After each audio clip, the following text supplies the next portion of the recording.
our guest, Tim Unwin, with us. And then just some technical notes, just to make sure that you're all connected. Please make sure that you connect to audio by going to quick start and then follow by connect to audio, okay?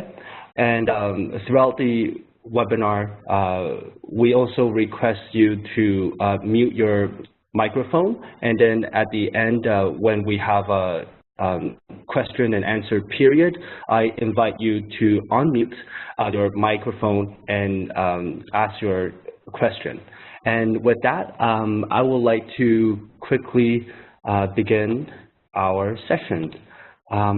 So this webinar discussion is part of the Technology at Work dialogue series.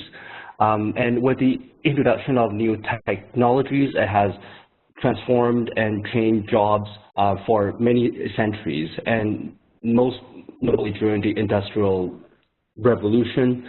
And before we go into this more, here's a quick agenda of what we're going to be discussing. So first, a bit of welcome and introduction, followed by Tim's remarks. And then Tim has also prepared a few questions to the audience that I think will kind of help us in formulating our own questions and to have a good discussion. And I will also offer my own responses to Tim's remarks, and we're going to finish off with a nice and engaging question and answers. So let me just go back. And thank you to everyone who is able to join. Sorry. Yeah, so as we prepare for the next industrial revolution, the International Training Center of the International Labour Organization, which is the training arm of the International Labour Organization, is delighted to welcome you all to our 4-week-long Technology at Work dialogue series to discuss in depth with leading global experts like Tim on how technological change is reshaping our future of work. So the aim of this dialogue series is to broaden the conversation on how technological innovation is transforming our world of work. And then also this dialogue is part of the International Training Center of the ILO's innovation function, which is a supporting platform for the Future of Work Centenary Initiative at the International Labour Organization.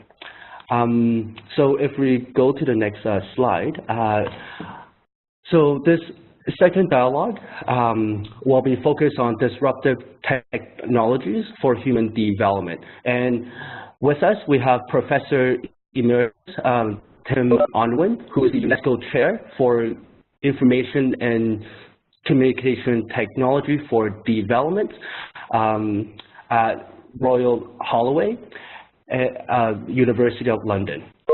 And we also have Tim Wambeke, who is unfortunately unable to join us today, but instead you have me, and he also sends his regrets. And my name is Kai-Sin Hung, and I've been working with the International Training Center on the Technology at Work initiative for the past 2 years, and also I'm the convener for this dialogue session. And with that, I would like to give the floor to Tim. Brilliant. Thank you ever so much. I hope people can hear me, but maybe in 20 minutes' time you'll be pleased if you can't have heard what I have to say, because I'm hoping that I'm going to disrupt some of our thoughts. So Kai can, yes, everyone can hear, so that's brilliant. Thanks for the generous introduction. Let's move to just a few introductory words. My focus and the lens through which I've worked and tried to understand these technological changes over the last 20 years or so has very much been on how we can use technology to support the poorest and the most marginalized. And so that's what I want to really focus on today in terms of will technology make a difference to the lives of the poorest in terms of the economic activities in which they can participate. As an introductory observation, I think we have to remember that the early 2000s, that was only 15 or so years ago, and that euphoria that the new millennium meant, this was going to be a new peaceful age, an age when technology really would make the world a better place. And I think at that time, many of us believed that the internet and mobiles hadn't really even been thought about then, let alone the mobile internet. We had these chunky phones to go away on our travels with. But I believed at that time that technology could make the world a more egalitarian society. There was openness, access to technology, distributed systems, and a much less hierarchical system. But I think, tend to see ICTs as actually having been used to reinforce existing systems of power and technology, power and economic activity. I don't hold, for example, with Castell's arguments that we're living in a completely new information age, and maybe some of you believe in this mythology around the fourth industrial revolution.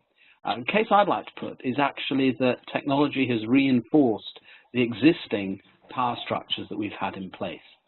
And I guess we shouldn't be surprised by that, but given the euphoria I was certainly part of 20 years ago, I think can be a little bit sad. But I still hold to the belief that these kind of amazing technologies can make a difference to the lives of the poorest and the most marginalized. And that's what I want to concentrate on today. So I'm going to touch on 4 challenges. The first, I think, the important place to start is actually challenges around predicting and sharing the future of technology. Secondly, I want to talk about the challenges of being cyborgs. I'm going to suggest that actually cyborgs aren't something in the future. We're all cyborgs now. I want to say a little bit about transhumanism as well under that. Thirdly, how will the most marginalized be affected by this? And then finally, to push the boundaries a little bit and thinking about challenges of the political economy over the next 10, 15 years or so.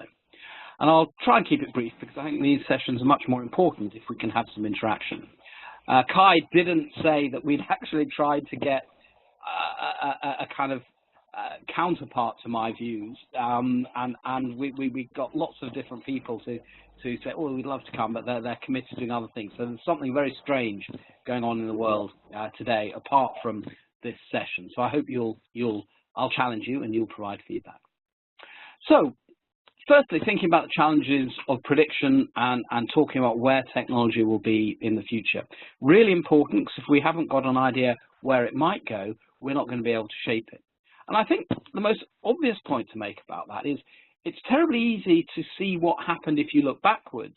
But even just 10 years ago, would we have dreamt that technology would be used in the ways it is now? And I think some things we might be able to see, but many things we wouldn't.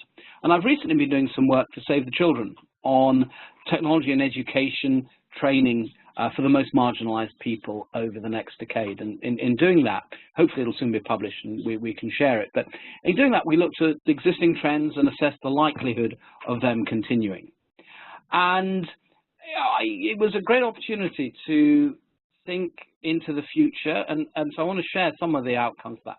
So for example, 10 years ago, we scarcely believed that mobiles would play the role they now do.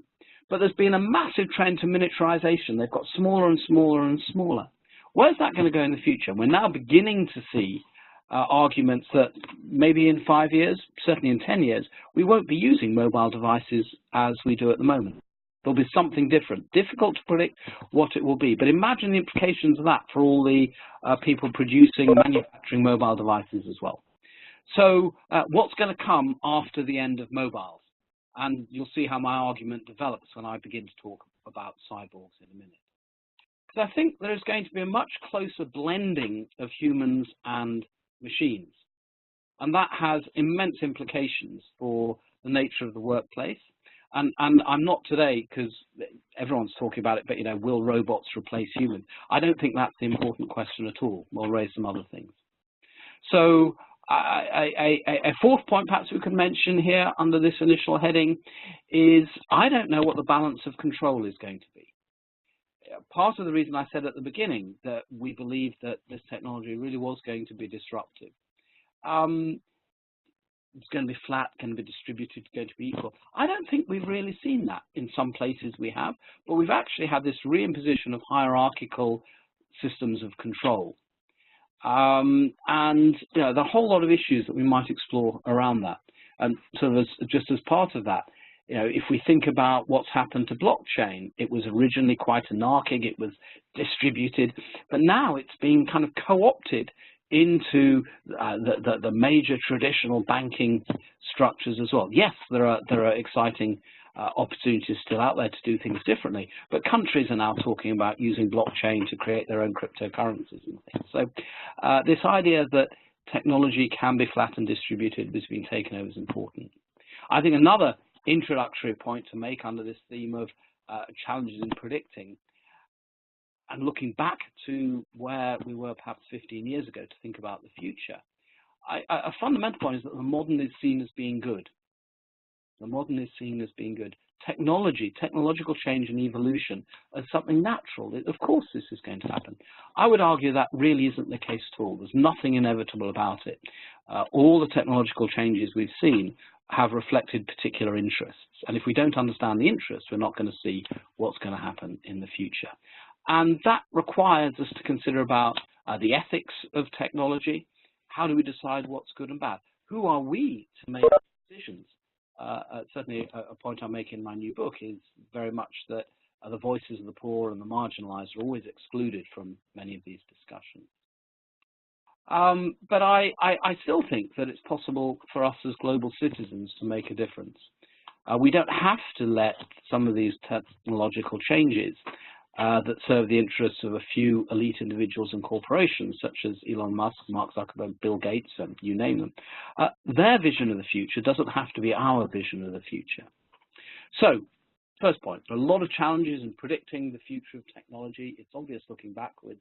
There are ethical considerations about moving forward. Let me turn to my second point, which is about the challenges of being cyborgs. I don't know how many of you are familiar with the concept of transhumanism or H+. Kai, is there a possibility to have a poll on WebEx? Alessia? It's not possible with this WebEx software that we are using, but we can try to use the chat and ask people to contribute to the chat with a quick answer. Well, or they can come back later. That would take too long. But I guess many of you aren't. But this builds on what I've just said earlier about, I think, a very clear trend is this closer interlinkage between humans and machines. And there's a parallel there between what happened in the 19th century when humans were brought into the factories of the industrial age. And what I think is going to happen is the reverse. The technology is going to be brought into humans. Already, the way I like to, if you walk past an open plan office in the morning and you see staff going in, they think they're signing onto their computers. But let's think of it another way. Maybe their computers are getting them to sign on when they go to work. Because they can't function, they can't work in the environment without doing that. I'm thinking of experimenting and going completely offline for a month. Imagine, if we all did that, what would happen? So I think we're going to have this linkage. A second point, and I think I've got sort of 5 points under this, is that there's already a huge amount of research on neural connections. In other words, how we can connect digital technologies to the brain. Disney, for example, is doing a lot of work on this, and they're exploring, what are the implications of people having their whole lives on a chip connected to the brain? That is going to be technically possible in 25 years or perhaps even sooner. I think those are the sorts of questions we need to be thinking about in terms of the workplace. And let me, if you think that's far-fetched, let me give you a kind of scenario that I think is interesting.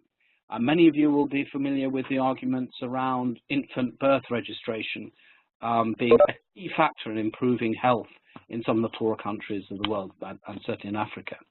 So there are lots of initiatives about health workers having a mobile device and registering the birth of every child and giving them a number so that all their health checks and everything can be recorded and followed. So take that as a point. Then take the point that increasingly we have biodata associated with national registration cards. And then link that to the companies in the world who are now requiring, or at least requesting, workers to be chipped, have a chip put in under their arm, so that they can buy produce in the canteen, so they can be seen when they go into different rooms or when they log onto their machines, or the machines get them to log on. And we can see that teachers and pupils in many countries are now having to use a fingerprint on a machine to log into their classroom, and so they can be tracked. If you put all that together, it seems to me highly plausible that there will be people arguing that we need to chip infants at birth, particularly in poor countries in the world, so that they can receive the best medical support. They can be registered forever. And the implications of that, particularly when you're going to have a new upgrade chip put in your arm later or in your brain, are I think, interesting, and perhaps we could explore them here. So transhumanism, or what's known as H+, is transforming humans by making sophisticated technologies available to enhance human abilities, human intellect, human physiology. It's like I'm passionate about how we can use ICTs to support people with disabilities, and we're doing a very interesting piece of work across different Islamic countries to try and learn experiences, share, and actually develop strategies and practical activities to ensure that people with disabilities can benefit from these technologies. Those of us who have more disabilities can gain much more from technology than those who have fewer disabilities. But apply that logic, technology can enhance the lives of people with disabilities. Well, so those of us who have fewer disabilities, it can also enhance. It can make us literally superhuman. Now, what's going to happen when we have that technology? Who will get it? Again, if you think this is a bit far-fetched, I don't know if any of you know of the Calico Life Extension Project being funded and developed by Alphabet, Google's parent company, but looking at ways to extend life through these technologies. Is this what we want? What you want to see happen? It is happening. What are we going to do about it? And another dimension of this that we might explore later in discussions, a little less extreme, but simpler. Is virtual reality or augmented reality going to be the dominant force in the future, in the workplace, in our lives? So first point was predicting, showing the future. Second is challenges of being cyborgs, just some little ideas. And let me thirdly move on to what I call the challenges of the most marginalized. And I think pulling those two sets of arguments that I've just made to the fore and bringing them together here, in whose interests is all of the above, everything that's taking place? A crude Marxist view might be that this is driven by the interests of global capital. And it's not surprising the contributions of ICTs to economic growth has been at the cost of vastly increasing inequalities in the world. I don't want to get too sidetracked on the SDGs, but the kind of global emphasis in international meetings, the ITU's World Telecommunications Development Conference just being held over the last 10 days or so, is ICTs will contribute to economic growth. That will eliminate poverty. Maybe it'll certainly contribute to economic growth, but will it eliminate poverty? No, not if we define poverty in relative terms. That growth is making the world very, very much more unequal. If you're not connected, the potential for you to benefit from ICTs is very much less. And that's driven primarily by the interests of global capital, particularly US capital, in expanding markets and reducing labor costs. So what is going to happen? Will it be the rich who are chipped first so they can enjoy the benefits that this technology will bring? They will be literally human plus. They'll be able to experience life beyond life to the fullest. Or will they actually want to remain human, as we are at the moment, not transhuman? And will they chip their workers so the workers can become much more controlled, much better at delivering whatever work they're doing? And I think that is one of the fundamental questions we've got to think about in terms of where we're going to see technology disruption by the middle of the century in which we are. And if you look at the counter side to that, actually perhaps it will be isolated indigenous communities living in areas that have little value in terms of economic value to these corporations, where there isn't digital connectivity, will become the last remaining relict of true humans. You know, we can even at a tiny scale begin to look how all the research is now showing that the psychological damage that mobiles are causing people, as well as the benefits. But there is this dark side. And if we think about the most marginalized, the underprivileged, they're already outside the world of organized work. I'm thinking of street kids in gangs on the streets of Delhi, or the children with their limbs damaged lying on the streets in Sierra Leone. I wish I'd actually put a presentation up to have some images here, but I think you can guess what I'm talking about. So a lot of interesting things. What will the most marginalized do? They may actually be very much better off than those of us who are so bound up in our technologies. And then finally, and I'm coming to the end of my 20 minutes, I do want to raise a fundamental question, that was my alarm going off, around the nature of states and corporations following the end of the US empire. Because rest assured, the US empire is going to collapse. We don't know when. I mean, some people would say it's been a failing state for a long time, and the present political structure means it's going to fail much more rapidly. I'm not so sure. I think it's going to fight back. But you know, if we're looking at trends, it is inevitable that all empires will fall. The British Empire, we know about that. We've learned to live pretty well in a post-imperial age. The Roman Empire collapsed. The US empire will collapse. We need to understand that and plan for it in the future. Yeah, recent reports emphasize that China's existing dominance. China isn't the future, China is the present. And if you think about artificial intelligence and data, think of the size of the Chinese population compared with the US population. So Baidu is immensely powerful. I don't know how many of you know recently announced China's Jinan project on quantum computing, a potentially unhackable computer network. Big data requires large populations. The US only has 4.4%, China 18.5%, India 17.3%. But India is, forgive me if there are Indians on this call, a long, long way behind China at present in terms of productivity and manufacturing. So a prediction, a challenge to you, in 20 years' time, perhaps only 10 years' time, Apple, Google, Facebook, and Amazon all will be things of the past. They won't exist, certainly in their present form. I think the implications of that are fundamentally enormous for the nature of work. The internet is going to be entirely different. There are those talking about regional internets. That may well happen in implications. So I don't think we should continue to talk, as so much of the global rhetoric is, assuming that the global geopolitical structure will be the same in 10 to 20 years' time. I believe it will be fundamentally, radically different. And if we want to see what's happening, we need to go to China. So those are the four points, and I think I've just about on 20 minutes.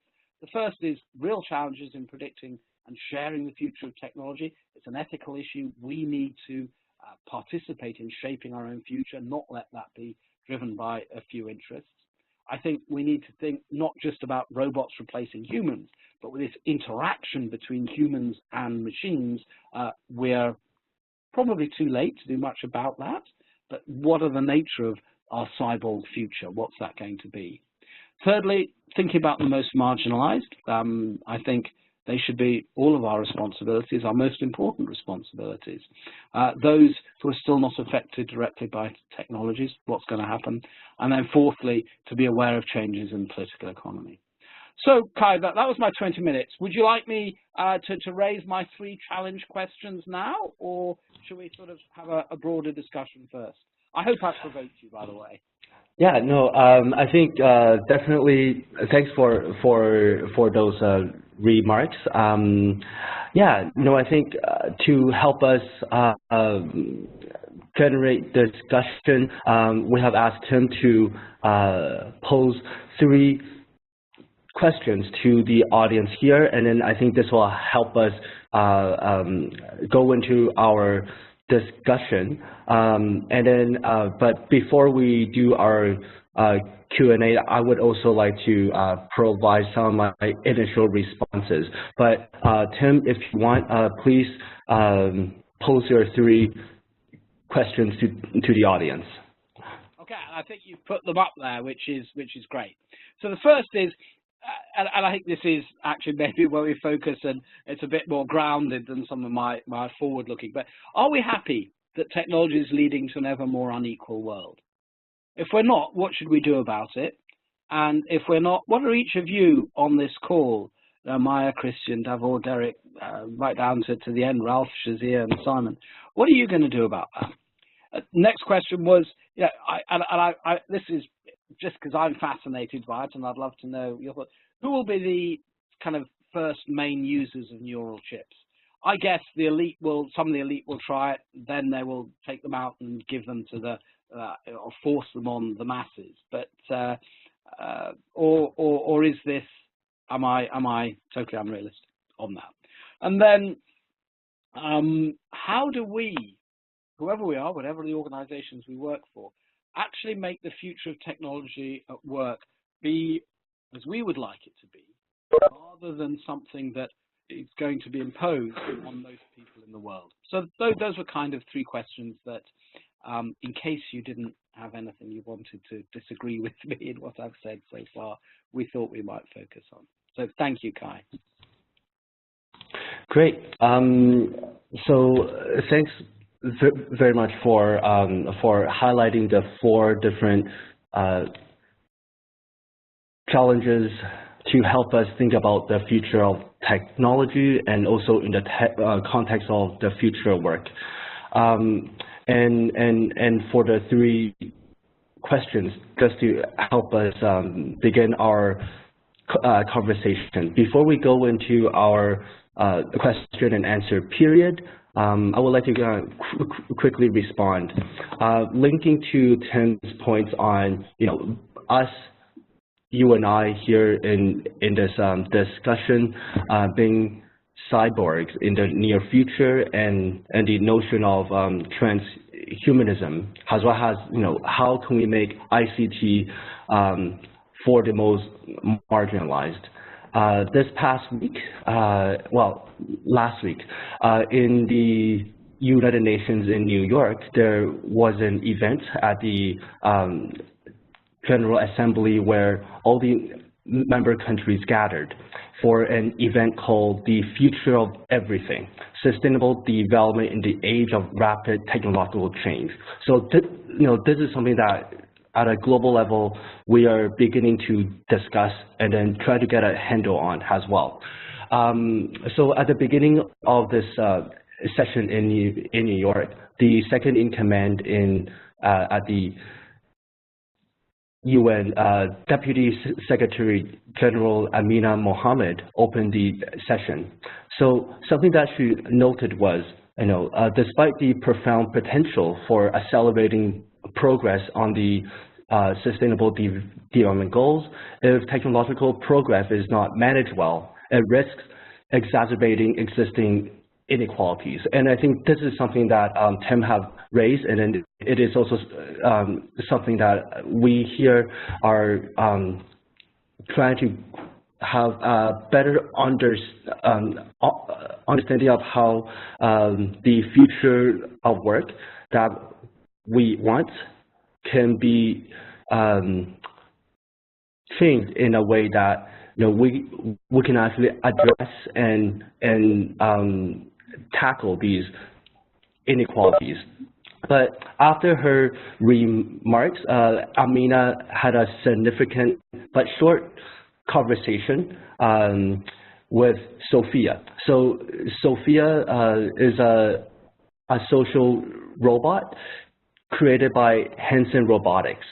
So Sophia, this artificial intelligence social robot, explained that she was only 1.5 years old, and she has full perception in most senses, including sight and hearing, and it can also hold a conversation, and it also can comprehend meaning behind words. And it was also able to make thousands of facial expressions. Sophia, it was also equipped with arms and hands that has high level of movement and dexterity. And I think this is a very critical show of this, how close we are to this kind of cyborg future. So Sophia, the social robot, you know, Amina asked it a few questions, and Sophia said, you know, it is here to help humanity to create the future. So that future belongs to all of us, which aligns with the topic of, you know, what is this future of work, centenary, and also how do we make sure that we have a future of work that we all want. So when asked, you know, how can we address inequalities, including the digital divide, like Sophia actually answered, the future is here. But it is not evenly distributed. But Sophia also said artificial intelligence can help. And I think this is quite significant in the sense that, you know, Sophia, the social robot, actually recognizes inequality is an issue, and then that it can be part of the solution. One of the issues around tech and including artificial intelligence, it is a human artifact, right? And then this actually, it's a reflection on the society and the geopolitics that we have now. And in many ways, in some of the latest research, it actually says, you know, ICT only amplifies existing inequalities and accountability relationships. It does not always disrupt them. So I think that's like a very significant point to remember of, like, what, you know, who is ICT for, and then what type of future of tech, you know, who does it serve as well. And I think this like touches on many of Tim's questions. And thirdly, here at the International Labor Organization, we believe that social dialogue, which is any exchange or discussion between governments, workers, and employers, is critical in creating social justice, especially in the context of, you know, trying to understand and putting in frameworks for the future work. So those are some of my initial responses. And with that, I would like to open the floor for initial response to Tim's 3 questions. And yeah. And if you want to participate in asking questions, just make sure that you unmute yourself.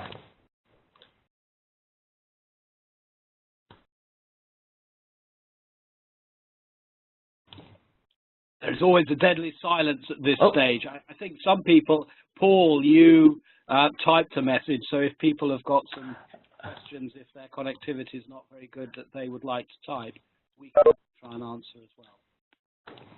That would be great as well. Maybe what I can do has the facilitator. I would like to ask the first question as well, just to help us think about these issues. And this will link back to the book that you published back in the summer, Reclaiming information and communication technologies for development. And in it, Tim, mentioned that there was a mention of the role of governments and international organizations like the UN and others, and you made 2 recommendations. So your recommendations were governments and regulators should be innovative and open to new approaches and ideas, especially when we look into the future of these tech, like artificial intelligence. My question is, what does that look like? How can governments and regulators be innovative, and then what are some of the new approaches you're seeing? Brilliant. I mean, thank you for that. Yeah, if I had 5 hours, we could have a really nice long discussion on it, so I'll try and keep my response brief. I think one of the points in the book that I really struggled with was I found myself arguing that actually governments are the only sector in our modern societies that theoretically have responsibility for all of their citizens. The private sector is not responsible for that at all. It is, it's responsible to its shareholders for generating profit. And if it can't generate profit from the poorest and the most marginalized, although I think we need to explore if it can do that better, then it has to be the governments who do it. And I'm not convinced, we haven't time to go into great length, that civil society could do it either. So governments need to, I found writing the book I was came out amazingly vocally against neoliberalism, and I realized in the past I've been very against neoliberalism, but we have to overthrow the neoliberal agenda. We have to give governments the responsibility, and we need to move to higher tax regimes. We need governments to fund things in the interests of all of their citizens that the private sector and civil society cannot do. So that was one big argument. Now, it's clear what you do if you have a government that isn't very savory, or the government isn't trusted by the people.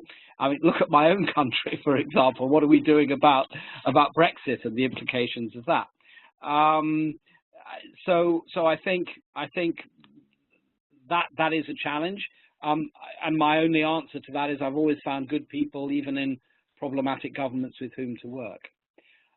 On regulation, I think that argument came out of things I've been working on the last 5 years, which I think we have to change the character of regulators. There have been several of us who've argued that we shouldn't have the word regulation anymore. We should talk about facilitation, that regulators are facilitators to enable the private sector to deliver what it does best to more people, but then at the same time to help craft multi-sector partnerships that will use the resources and skills of governments, private sector and civil society to serve the interests of what I call the first billion, those who are most marginalized. I'm utterly fed up with everyone talking about connecting the next billion. That will only lead to greater inequality in the world. We have to address the needs, the interests of the poorest and the most marginalized. If we don't, there is unquestionably the case that we will have rising political strife, we're going to have greater economic challenges, and we're going to have the problems of social inequality. So it's actually in the interest of those who want economic growth to achieve that.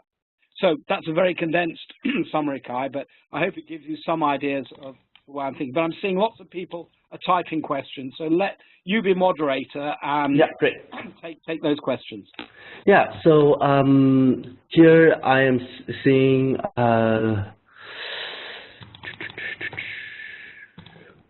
sorry, I'm just going through. So we have Melba Matula. She have noted that responding to your question that no, she's not happy anticipating worsening inequality in our world due to the unfair distribution of ICTs. And I think that's like a very good response. I myself as well. What are some of your thoughts on how do we redistribute ICT resource, and at the same time address some of the digital divide that exists now. Because what's going to most likely happen is those who already do not have will be further left behind. And how do we build policies and also societies that will bring people into the fold? Again, thank you, and thanks. And Melba, where are you from? We haven't met before, so I'm not quite sure. But vast question, and I mean, as Kai, anyone who's read the book will know, there's a long answer about some of the things we need to do at the end. But in preparing for this talk, which I've never given before, I'll come back to something I said, and maybe those without access to technology are going to be the happiest, the most successful, fulfilled people in the world in the future. I saw one of the written comments, are we being anti-technology? No, I don't think I am. I believe passionately in what it can do. But I think we do need to look at that darker side. But I haven't processed this because I was only writing these ideas over the weekend. But I really wonder if there's something in this idea that being truly human is being without this technology. And so those who most people see as deprived are actually the best off. And they're deprived in the views of the owners of the great corporations and governments because they're actually outside. The corporations want to bring them in. They want them to be a bigger part of a bigger market so they can sell more produce to them. They want them to be cheaper labor. So in preparing this, I began to totally challenge many of the preconceptions out there.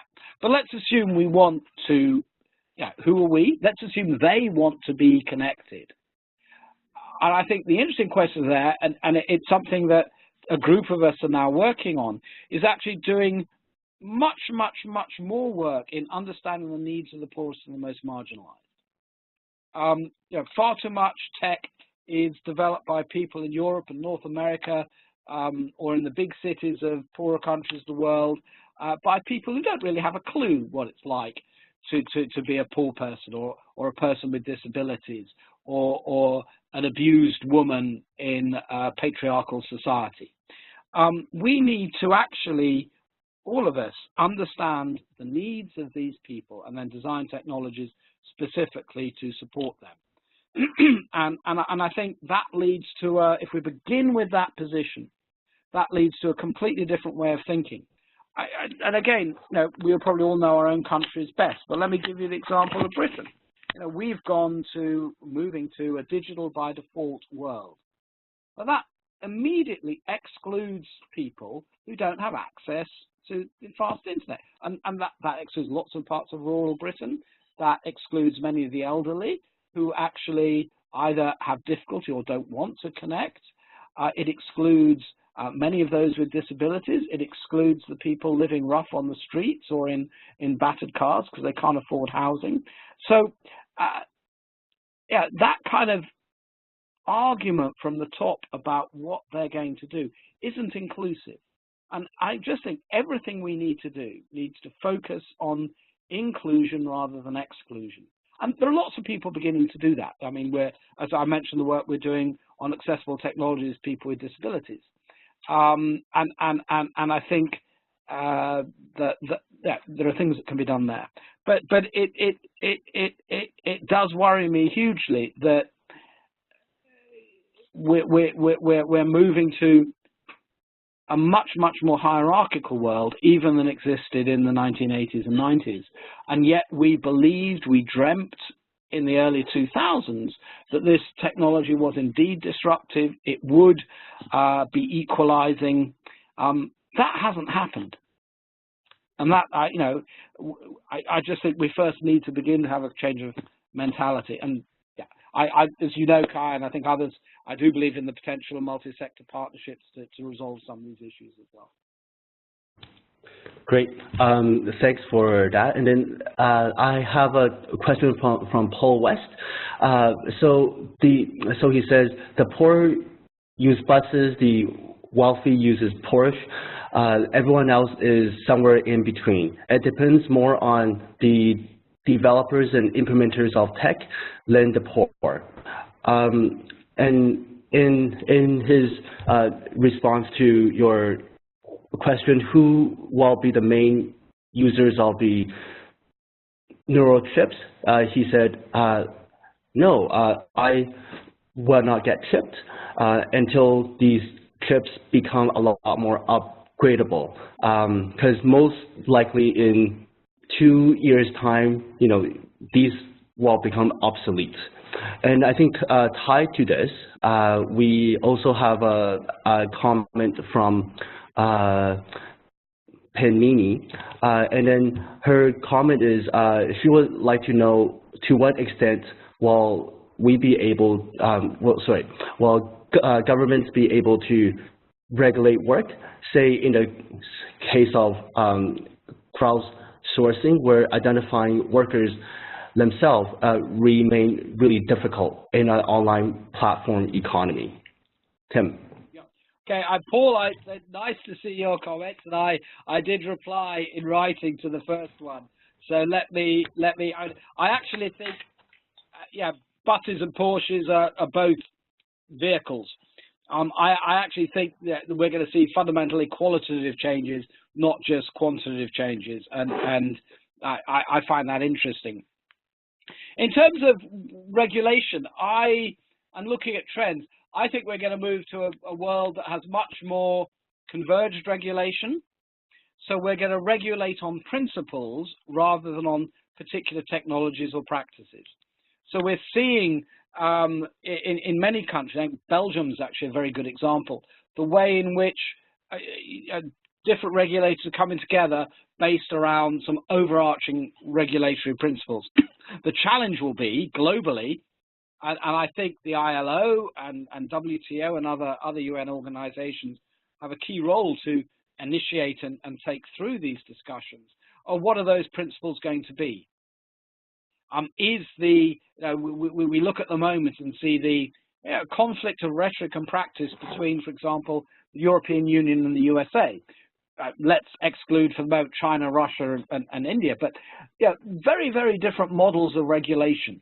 The US being much more individualistic, much more free market, and coming into conflict with EU regulatory views, which are much more communal and supportive of the more marginalized.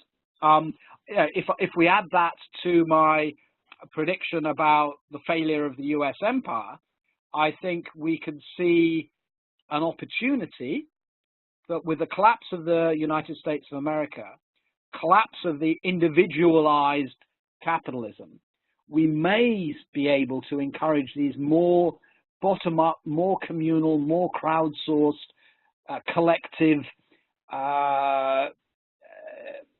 modes of functioning society. I don't know how many people know of this app. I think it was developed by Spaniards called AppGree, which is an app that can enable communities of any size to decide on what the important issues that need to be discussed and resolved, and then can vote on them.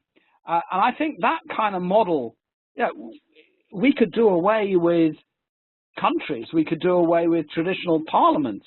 I mean, imagine if the people en masse were able to make some of these decisions. Now, that again, I think as technologists, we have to think about these things. They're of course hugely challenging. Look at the mess that Britain is in with Brexit as a result of a referendum when power was given to the people. Well, it wasn't actually, because they were lied to and people believed lies and they weren't educated. So I fear that these technologies, these community technologies, as we know from social media at the moment, are actually just a new kind of elite. How do we involve the poorest and the most marginalized? That is the interest. And it begins with us changing our perspective on the world, working with them, being the servant. As an academic, I have a choice. I can be the servants of global corporations, or I can be the servants of poor people. Unfortunately, most research funding goes into economic growth and all the rest of it, not into research that would help the interests of poor people. But we have to stand up and be counted and move forward. No, I think technology can help us do it. Great. There's a second question by Melba. So she mentions that one economist in Philadelphia named Sexto Rex, he says that yeah. I'm reading that. Yeah. Yeah, absolutely, Melba, you're right. I mean, trickle down has never really worked. Right? I think, you know, it's one of the great economic myths. And so I very much agree. I'm not sure it'll be a decentered approach with specialized programs to make it affordable, but sorry, that was the other question. Sorry, but community centered, yeah. It's communities bringing back power, and I think in the tech sector one can look at another really good example of that. I don't know how many of you know the Restart program or work, which is, you know, one of the problems with technology is we, you know, get it, throw it away, don't repair it, and you know, how damaging that is in terms of sustainability. So there are now community initiatives where people help mend each other's technology. So you can keep your phone for 5-6 years instead of 2 years, and you know, a completely, I don't like the word paradigm, but we could get into arguments about what that is. But yes, the idea of moving away from this enterprise approach to a communal approach, you know, that is not going to be easy. That's fighting against the dominant modality of the world. If you look at all the rhetoric around the Sustainable Development Goals, economic growth, enterprise culture, innovation is dominating. And just while we're on innovation there, I'm now beginning to think we have to stop always focusing on the innovation and the new, because by implication, that means things in the past haven't worked. Actually, if we want to support effective communal solutions, there's a whole load of technology out there that we know works. Let's use that better rather than always focusing on innovation. So, for example, radio in rural communities, still hugely important source of knowledge and information. Monica, I picked up on yours. I think what you're saying there about apps specialize on. I don't like this idea of observing behavior. It suggests that one of us is looking from the outside in. I think maybe rephrase it. Apps through which users can express their needs and then developers can go and build on those might be a good idea. And Melba on inequality and development. Broadly, if you believe in absolute poverty, economic growth will remove people from poverty. If you believe poverty is relative, then you have to focus on inequality. I'm on the latter. I just think we have to do that. Davor, I picked up very interesting. It comes inclusive by adoption, economies of scale. I think a lot of the ICT in the tech sector is still hung up on Rogers' reverse S-shaped adoption curve, that there are leaders and laggards and mass adopters in the middle. I think that's fundamentally flawed. If you're interested in taking that further, there's a quite recent bit I did on my blog. I agree with you, though, that regulation facilitation is a driver of inclusion and all the rest of it. But that's a game where I think governments have to step up to the mark and play their role. And we've got to stop decrying these international agencies. Look at the US now finally pulling out of Unesco. UNESCO is not perfect, but if it didn't exist, we'd have to create something like it.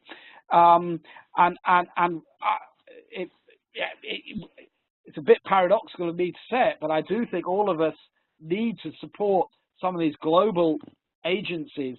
They're the only place where we can try and build international agreement. And in a world that we're all each other's neighbor now, we have to work more together. So we have to empower these international agencies so they can work very, very much more efficiently. I hope I picked up on many of the questions, Kai. It saved you reading them. Yeah, no, great. This whole facilitation online is quite new to me, so no, but I think we have 5 more minutes to go. I would like to close this session, if that's okay. And then what I would like to do is to continue this conversation in the dialogue series on technology at work with next week. We have work in the 21st century. We have 3 experts who is going to be discussing the changing nature of work. So that's going to be next Tuesday, October 24th. And again, I would like to thank Tim for your time and your wisdom that you have shared with us. Like, I definitely felt it's a great honor and to learn from you and to have this conversation. Thanks for the opportunity, and thanks for all the comments. I mean, it would be nice somehow to continue the conversation. Many of the ideas are on my blog. If those of you don't know it, it's unwin.wordpress.com, so that's very easy, and I'll be very happy to continue the conversations offline. Unless, Kai, you have an online platform that we can follow on discussions afterwards. We can definitely follow up on that. But Tim, do you have any closing remarks you would like to make? Yeah, none other than I think I wasn't really aware of the initiative that you're working on at ITCILO before, and I think it's a great initiative. So it's been a privilege to be invited to be part of it. And for colleagues who've contributed, I think the most important thing is that those of us who are, well, 2 things. One is we have to think about the dark side as well as the good side. And secondly, we have to stand up and be counted. And if we're not necessarily happy with the trajectory that we're seeing at the moment, then if we don't do something now, it's going to be too late. So, and I don't mean to be threatening. I think this technology is fantastic. But if you look at some of the darker things around transhumanism, for example, out there, it can look pretty scary. But please sleep well tonight. We will definitely try, and I think, you know, I myself, I'm actually quite hopeful, knowing that, you know, Sophia, the artificial intelligence social robot, is actually concerned about the inequality within, you know, our societies, and I think, you know, I think artificial intelligence, you know, can definitely help us in realizing and also looking at ways on how we can get to digital equality. And with that, thank you very much, Tim, and then thank you very much for everyone who is in this webinar. Until next time, and have a good rest of your day, wherever you are. Cheers.